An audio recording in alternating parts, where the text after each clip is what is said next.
Со развојот на планинскиот и авантуристички туризам во земјава се наметнува и потребата од воведување организиран систем на планинско спасување.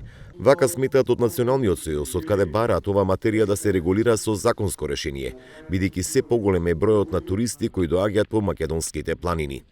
Малте не е невозможно да се декларираме како туристичка дестинација за авантуристички туризам, да промовираме активности во природа, на отворено, доколку немаме организиран систем за спасување. Неминовност е во авантуристичкиот туризам, несреќите се составен дел од планирањето на една тура. Дури агенциите кога планираат дека одреден процент се можни несреќи за кои што од дестинацијата очекуваат соодветна подготовка. Националниот сојуз во Струмица имаше панел дискусија каде ја презентира актуелната состојба, но и предизвиците и современите трендови за спасување во планина.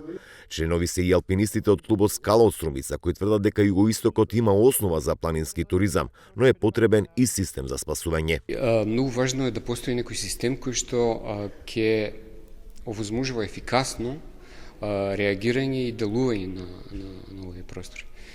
Во спасувањето најважно е времето, тоест времето за кое ќе дојдеш до повредениот, времето за кое тој повреден ќе биде доставен до центар кај што ќе му се укаже медицинска помош.